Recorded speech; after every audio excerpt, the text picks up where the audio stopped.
Hello，各位觀眾小 fans，大家好啊！歡迎大家收睇《靈上眼之坐多人》，我係周發財師傅。係啦，好耐咧冇喺呢個格局上咧同大家見過面啦。係啦，自從咧喺新加坡翻嚟之後咧，咁啊其實都偷咗少少懶啦，好攰啊，偷下懶啦咁樣。因為嚟緊好多嘢搞，咁啊所以咧就偷咗幾日懶啦。咁啊而家咧就繼續拍片，同大家咧分享下我嘅生活細節啊、點滴啊，同埋呢輪做啲咩啦。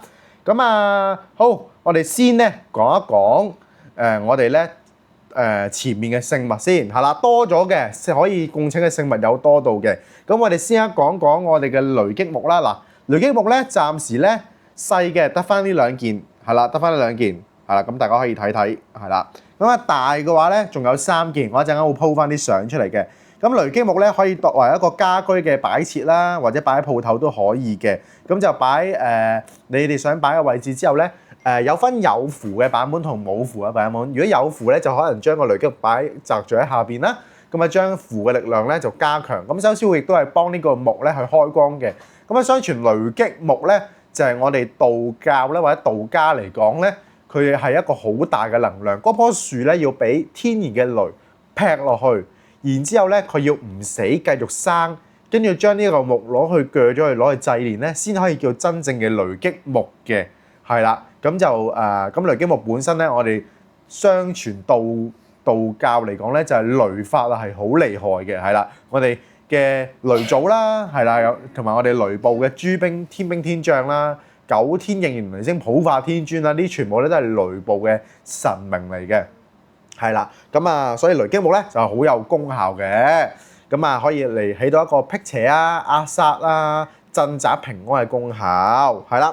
咁啊，然之後再講講我哋嘅聚寶盆啦。嗱，聚寶盆咧，起碼都請咗，我有問過祖哥，自己整都係咧，我自己整啊嘛。咁啊都有起碼都有差唔多接近，我冇記錯，差唔多有請過50-60個啊咁上下，係啦，呢個聚寶盆，咁大家都好支持啊。咁啊，聚寶盆嘅底部下邊已經預設擺咗一條聚寶符喺底㗎啦，只要擺喺你屋企啦，或者公司嘅廳啦，或者一啲財位咧，其實就可以幫大家咧聚寶財富。唔知道財位嗰啲各方面都唔緊要，因為佢本身佢唔係一個風水擺設，係一個法科嘅加咗符嘅聖物嚟嘅。咁所以咧，全部經過開光加持啦，所以你唔知其實就咁等喺屋企或者等喺鋪頭已經有一個聚寶嘅功效㗎啦。係啦，咁啊跟住再可以睇睇我哋常有嘅一個嘅鹽米啦，咁啊有分大版、細版啦，同埋隨身版啦，咁大家按翻情況需要請就可以噶啦。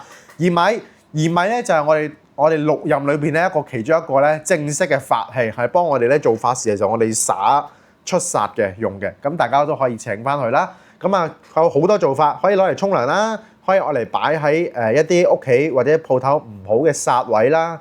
係啦，可以擺一個作一個保護嘅屏障啦，甚至乎咧，愛嚟就係話灑淨啊、溝水去灑屋企啊、地方啊，甚至乎去幫自己沖身淨化，呢啲全部都係可以嘅。你一落嚟六壬咧就千變萬化嘅。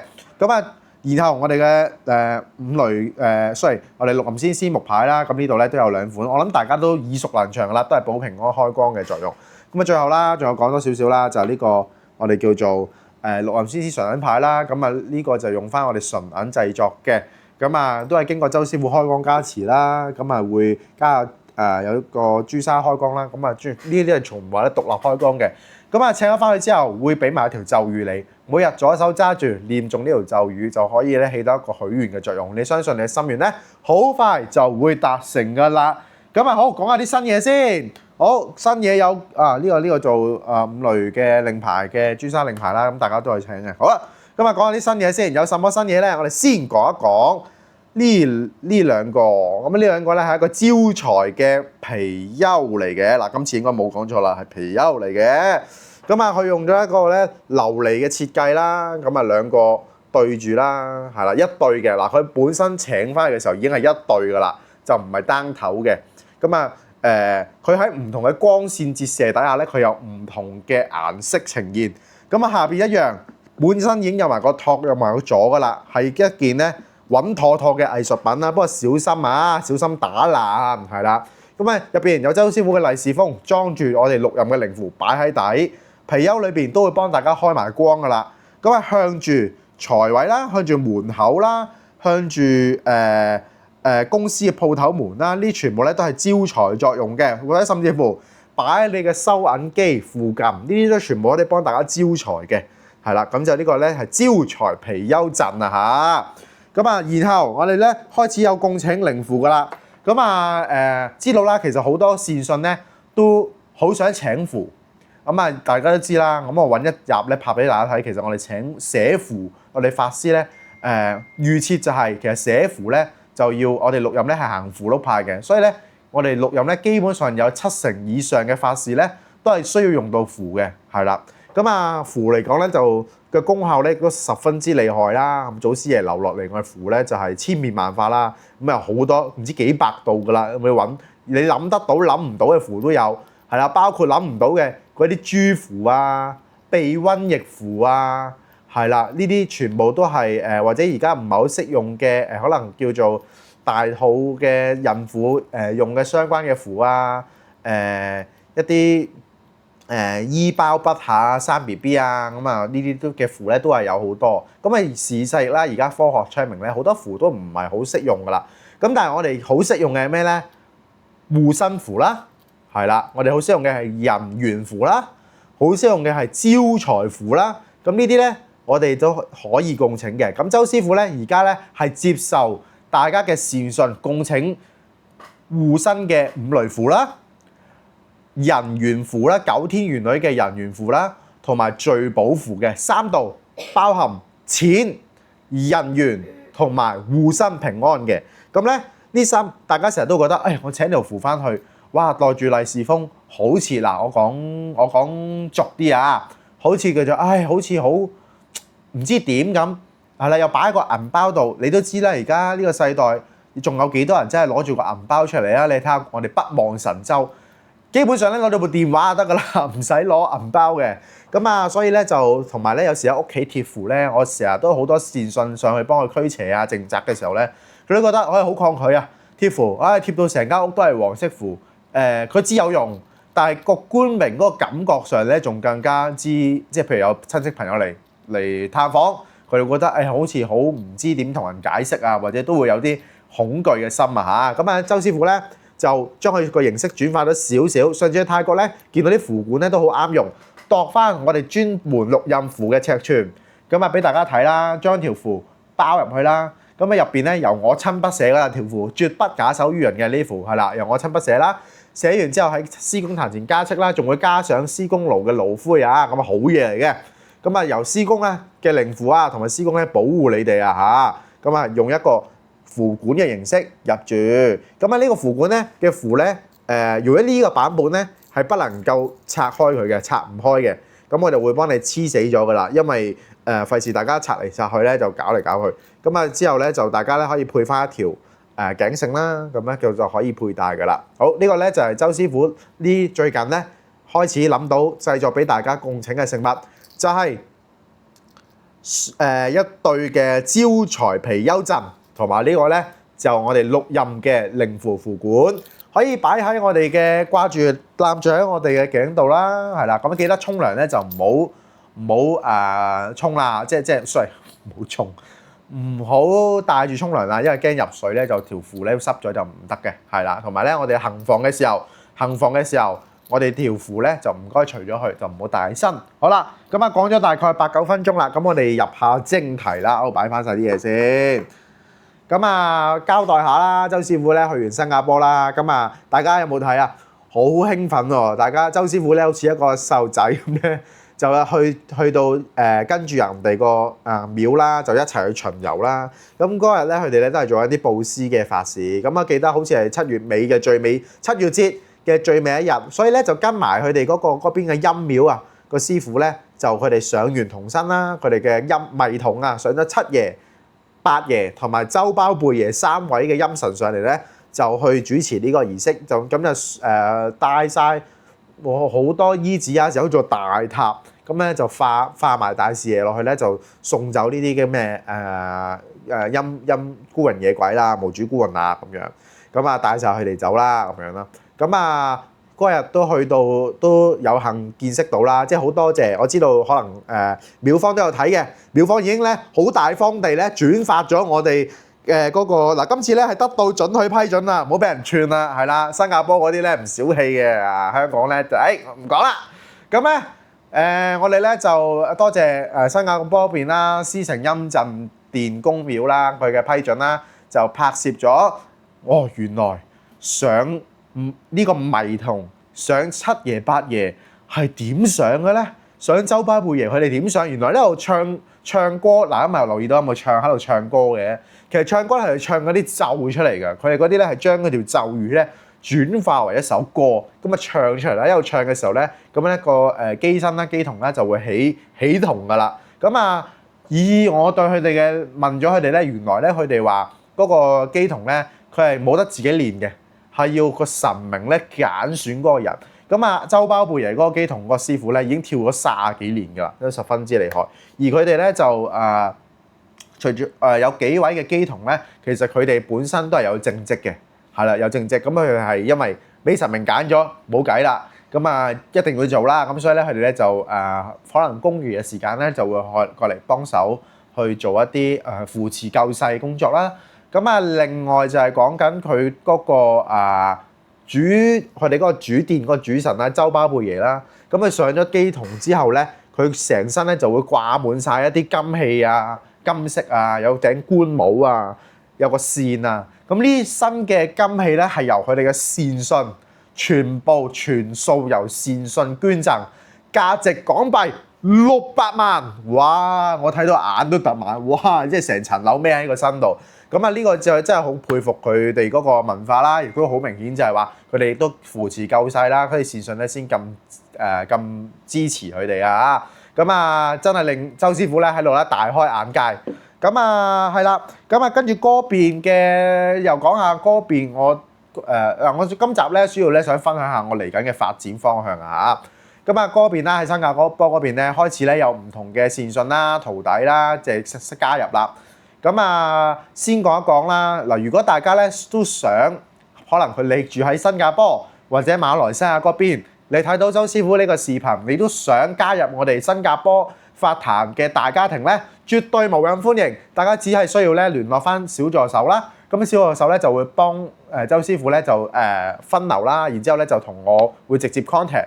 然之後咧，我哋咧就會聯絡新加坡嗰邊嘅大師兄，咁佢嗰邊咧就會安排我2個月咧就會過一次教班上堂噶啦。個個咧都融和啦，好和氣啦，咁大家好開心嘅愉快嘅即係個地方咧去學習我哋6任祖師爺嘅法術啦。係啦，如果譬如新加坡嘅都開始有新加坡嘅善信啦，揾我做唔同嘅法事啦。今趟去新加坡咧都做咗3個法事。第一個啦，就係大家見到啦，就係我喺個新加坡嗰邊嘅墳地嗰度咧，就對出有啲冷，我哋叫陰爐啦。咁我哋就喺嗰度咧做咗一個我哋女茅嘅祈福嘅下壇法啦，係啦。咁另外咧嗰邊都做咗個天衣大祭殺啦，即係我哋攞個衣包包住嗰個咧。咁我有機會再同大家講下。同埋咧就係做咗個嚟緊就要做個藏魂啦。係啦，因為個善信咧都需要幫忙嚇，詳細就唔講太多啦。係啦，所以如果新加坡嘅善信你都想要做法事啊，想要各式各樣嘅輔助啊，咁你就可以咧聯絡翻小助手。係啦，然之後又講下新加坡嗰邊嘅發展啦嚇。雖然咧就籌備緊，但係都可以同大家講下嘅。我哋咧嗰邊嘅大師兄咧就喺度一路諗緊到底我哋一路咁樣發展越嚟越多人，可能其實個壇場未必夠位置喎。租約完咗之後，可能真係要再發展落去，即係有時你都明啦，祖師爺要我哋做唔得都要得㗎啦嘛。咁所以咧變咗咧，我哋大家都感受到咧，祖師爺咧喺嗰邊即係嗰邊嗰個即係扶持啦，同埋嗰邊咧個坐壇施工咧好嚴格嘅，係啦。啲咒語背錯少少啊，或者可能個流程上錯少少都唔俾，都冚你背，直接冚背 ，no say no， 重新做過，係啦。所以咧都幾有趣啊嚇。嚟緊咧，我哋相信咧就會喺新加坡咧就預告下，我哋會開一個地鋪係啦，喺新加坡咧開一個地鋪，咁啊可以咧等大家咧多啲去到可能要參拜祖師爺啊，或者係可能各方面嘅法事啊、聖物啊喺嗰邊咧都可以請嘅。咁啊暫時仲有一個籌備階段啦。咁啊如果大家有興趣嘅，可以先聯絡咗小助手先，咁之後咧就可以咧，大家可能要等我哋咧真係開得成咧，就可以嚟參拜啦，係啦。咁啊祖師爺一路扶持我哋咧，咁啊個發展好快。其實我睇翻原來我凌晨空間都係做咗3個月嘅啫喎，係啊，咁啊發展得真係好快，真係多謝祖師爺。咁啊香港呢邊嘅發展咧都飛躍進步喎。繼我新加坡開完分壇之後咧，同大家講個好消息。咁啊，周師傅咧將會喺預計喺10月底至11月左右啦。咁啊會再開一個分壇，係啦。咁即係話咧，香港咧有2個館口，喺新加坡又有1個館口。咁啊，真係祖師爺真係十分厲害，係啦。我相信咧咁樣開分壇法嘅師傅咧都冇幾多個。你俾我囂下啦，唔係，即係多謝祖師爺嘅，係啦。咁啊嚟緊咧10月底去到11月呢啲時間啦。就會喺元朗，位處元朗嗱，詳情稍後公佈，都會拍啲視頻俾大家睇翻咧。我哋新壇嗰個進展嘅，咁啊喺10月11月左右咧，可能會開幕噶啦。咁呢個新壇，咁啊可能到時就會請凌晨空間嘅觀眾、祖哥係啦，其他凌晨空間嘅師傅一齊啊，咁啊參與我哋咧開壇嘅盛大開張儀式啊嚇。咁啊拍手先，係啦，好開心啊！咁啊，所以就係呢輪都好多好消息啦，係啦。咁仲有一個好消息喎，咁啊，周師傅咧喺10月中度啦，咁我可能咧都唔喺香港，不過我都會拍影片俾大家睇嘅。咁周師傅咧就會去好遠啊，去到浙江咧就拍一拍關於咧其他教門嘅一啲嘅儀式啊，或者去訪問下其他嘅師傅。咁啊，如果有到時咧賣個關子先。到時咧再同大家去分享下。今日咧就為大家咧帶嚟一個少少好簡短嘅小故事啦。咁啊等大家咧就聽下啲鬼故啦，好嘛？好嘛？咁我哋咧準備好啦。好啦，咁咧話說咧唔知大家記唔記得咧喺幾個月之前咧，咁就大家就有睇啦，關於我呢個凌晨空間之楚道人呢個頻道啦。咁就最高流量、最熱門嗰條片啦，就喺新加坡咧替樹精阿姨咧就處理嗰個樹精嗰個案啦。咁啊，今次去到咧，我哋咧都有同阿 Auntie 咧就見面。咁啊，佢都話啦，近呢2個月以嚟咧，其實咧就 feel 到咧呢個樹精咧，其實咧佢就入唔到屋啦，因為上次睇翻條影片咧，大家知道周師傅咧就派咗一啲我哋6任嘅兵馬啦、天兵天將啦，咁啊我哋做咗一個火磚嘅法事，就擺咗喺屋企，咁啊叫佢每日去上香啦、去加持啦，咁啊令到咧啲兵馬咧就幫佢保護住屋企啊。咁啊有時咧佢哋咧都會 feel 到咧嗰個會聞到啲氣味啦，咁就會喺嗰個廚房出邊嗰個窗台飄入嚟，但係咧好快就會冇，同埋咧就係會feel 佢感應到咧，佢會隔咗喺出邊嘅。咁啊，你喺呢個過程裏邊啦，周師傅咧一直都有叫佢你每日咧都要寫一啲花字啦、咒語啦，去封屋啊、封床啊，咁絕對唔好俾任何嘅機會咧呢啲樹精咧就嚟到重新再嚟搞震啊嚇。咁啊，如是者啦，今次去見到阿 Auntie 啦，佢嘅情況都十分之良好，咁就見到佢完全咧已經係回復正常啦。咁啊，之前啦，我都有喺諗緊，如果佢個 connection 咁強嘅情況底下，呢件事係咪完晒咧？亦都俾唔俾佢入咗門之後去練童身咧？咁樣，我都諗咗好耐。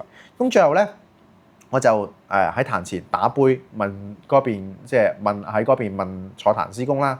請問Auntie 佢可唔可以練童咧？咁樣，咁大家都好擔心會唔會練童嘅時候好容易叫入咗啲邪童咧？係啦，咁師公就好快直接一杯過就話聖杯可以練。咁喺安全情況下咧，我哋咧就俾佢試下練。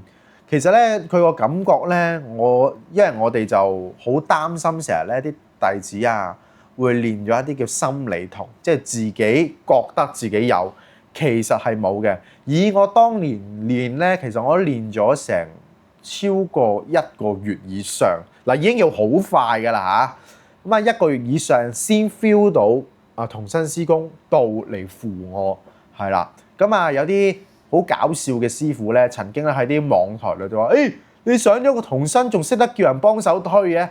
嗱，好明顯呢啲師傅咧係冇料嘅。點解咧？因為嗰個好明顯係我自己講㗎啦，即係咁講。因為你上明童係自己知㗎嘛，咁你冇理由你咪上迷童㗎嘛，係咪？咁我哋全部都行明童㗎啦，幾乎90%以上。咁啊，所以咧我都唔講啦。總之咧嗰陣時就係我當佢唔識嘢啦。咁啊總之嗰陣時就係我哋咧就叫 Auntie 咧就試一試。咁啊 Auntie 同佢個女咧其實係極高感應嘅。咁啊女咧佢一上到童身或者 feel 到有神明，所以有神明到壇嘅時候咧，其實佢即時咧就會有個反應，就係點咧？咁樣嘅喎，不停係咪有氣嘅？咁我哋成日咧攞嚟講笑話，使唔使食化胃氣丸啊咁樣？但係咧佢只係對僅限於神明嘅啫。咁啊，譬如啲陰邪啊嗰啲咧，佢就唔會嘅。咁我哋咧就叫佢試下同阿 Auntie 就操童啦。咁啊，佢哋兩個咧都係第一次練就有感覺有反應。識開拳喐手發腳添，哇！跟住我眼都突埋，我話有冇咁誇張咁快啊？咁啊，跟住咧，我哋咧就有個法門上咧，嗱呢個唔教精人哋啊。咁咧，我哋有法門上咧有個方法咧，就係我哋咧可以咧將佢童身咧整走嘅，喺佢唔知嘅情況底下，咁我即場就病埋啦，咁啊試啦。咁你試完之後咧，即刻停晒喎，冇晒反應喎，喐都唔喐喎。我係知道，佢哋咧真係上到個童身咧係真嘅。咁但係咁快上到嘅唔好處，好處梗係多羅羅啦。但係唔好處亦都係就係話佢好難，佢冇個練習嘅過程啊，所以咧佢好難知道咧佢童身師公嚟嗰陣時嘅感覺，到底係心理暗示咧，定係真係上？咁最後咧我就提醒咗佢哋，一啲我哋嘅要點啦，要留意嘅地方啦，係啦，永遠保持一個懷疑嘅心態去做呢件事。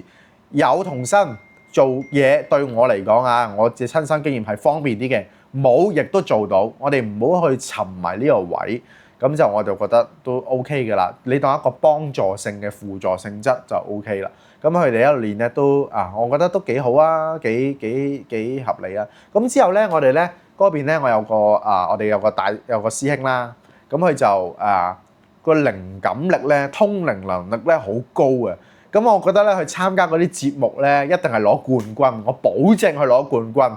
攞唔到冠軍咧，我覺得咧佢係應該係做馬講笑啊。點解咁講咧？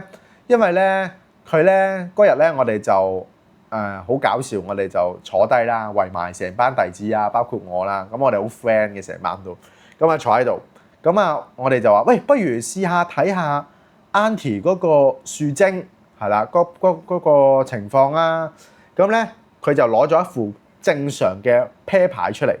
咁攞咗呢副啤牌出嚟咧，跟住開始洗啦。咁叫問嗰個問題，嗰個剔一張卡啦。咁同楊 Sir 塔羅牌有啲唔同喎，因為個塔羅牌楊 Sir 就係專門係一張塔羅牌啊嘛。佢用撲克牌，即係普通嘅啤牌。咁抽完一張，咁咧佢就咧會自己有 connect。咁就話原來嗰個樹精咧就係好而家咧個力量咧係好弱。自從上次做完呢單嘢之後咧，佢之後咧原來仲有嘗試出去害人，但係咧呢單嘢咧其實已經驚動咗咧唔少嘅神明啦，係啦，唔少嘅一啲嘅管理，即係地區嘅管理者啦。我講係陰間或者天界啦。咁咧所以咧呢單嘢咧佢咧就已經咧俾啲神明咧應該抽到咧啲力量好低好低好低，甚至乎咧比一個普通嘅遊魂野鬼咧個力量更加要低。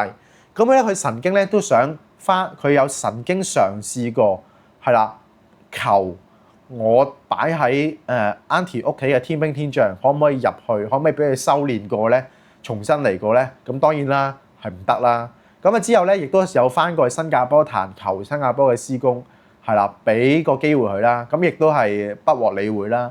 咁啊曾經亦都有嘗試過嚟揾我啊，sorry，但係我啲感應咧就係呢啲咧係比較弱啲嘅，咁啊 feel 唔到啊，咁 feel 唔到我點幫你啊？我就幫你唔到喎，係啦，咁啊如是者咧就係我覺得就係有時有啲嘢就係即係時辰未到啦，係啊，始終你做過咁嘅因就會有咁嘅果，咁所以就我哋都借呢個機會就話唔好做壞事，提大家，因為而家佢嘅狀況甚至乎比一啲普通嘅遊魂野鬼都要弱，其實佢可能調翻轉俾人蝦都唔出奇，係啦，咁佢就已經變到一無所有，咁呢件事咧亦都看似告一段落，咁我哋都追問啦，呢件事上面如果因為當其時Auntie 咧其實尋求過好多不同嘅師傅求助，包括唔同嘅門派啦、唔同嘅乩童啦、唔同嘅各門各路嘅師傅啦，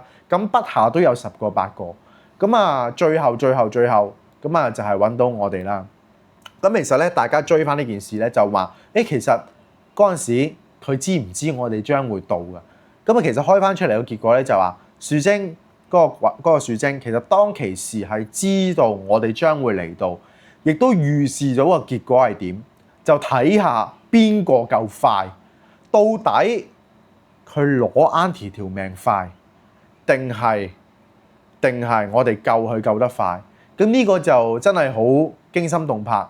咁我亦都有問，如果當日我哋唔係用呢個相對上比較係即係喺唔夠架撐情況底下，相對上比較妥善處理嘅手法，如果都係冇辦法喺嗰一日救到Auntie，咁個結果係點？其實個結果就係開得出嚟就係一係唔係佢哋唔係Auntie頂唔順先，就係我哋頂唔順先，係啦。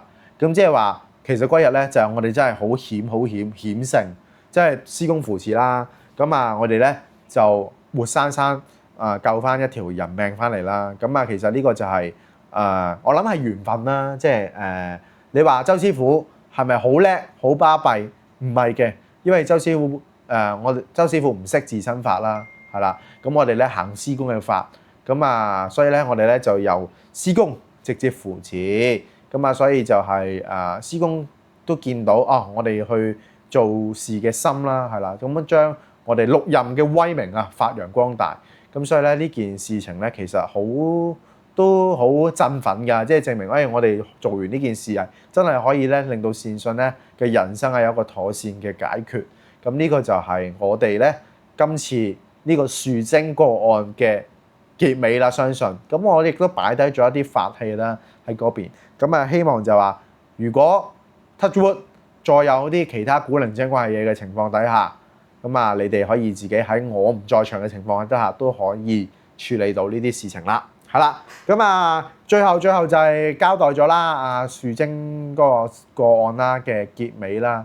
咁我相信冇乜邊個睇完嗰條片覺得係假㗎啦。因為即係好多觀眾都話，冇可能假咯，你點會假到可以咁嘅啫？咁所以亦都我都冇必要啦，冇必要拍呢啲假嘢俾大家睇。大家都知道啦，我平身咧就不作虧心事噶嘛，所以咧半夜敲門咧都唔會驚，亦都半夜咧冇人敲我門啊嚇。咁就係咁啦。咁今集咧就約約同大家分享咗周師傅嘅近況啦，同埋未來嘅發展啦。咁相信咧到時咧有新壇之後咧，亦都會有好多唔同嘅法事啦，係有充足嘅地方咧。係可以同大家去做嘅，咁請大家咧繼續支持，多多支持小弟周發財師傅。咁中意嘅訂閱、留言、點讚、加入小鈴鐺，咁繼續咧追蹤我哋嘅影片啦。咁如果有一啲真實嘅靈異嘅故事分享咧，都請大家咧係留言俾小助手，咁小助手咧就會將你嘅故事咧就交俾我啦。咁最後都知道咧善信請咗唔少嘅聖物啊，咁呢輪比較忙咗少少，所以咧一路製作嘅時候要啲時間。花絮嗰度知嘅，小助手都有同我講，咁我上次誤會咗個份量，咁嚟緊就會再做翻充足啲噶啦，要俾多少時間我啊。咁係啦，花絮都冇擺喺度啊，因為未開始整。咁大家就如果係應該聽日到後係可以整噶啦。花絮嗰度，如果大家都想請嘅話咧，都可以繼續聯絡翻小助手啊嚇。咁亦都有超級多嘅觀眾回饋翻，就係花絮嗰個達到嗰個效果咧，十分之強大啊！咁啊，多謝咁多位，係啦，多謝。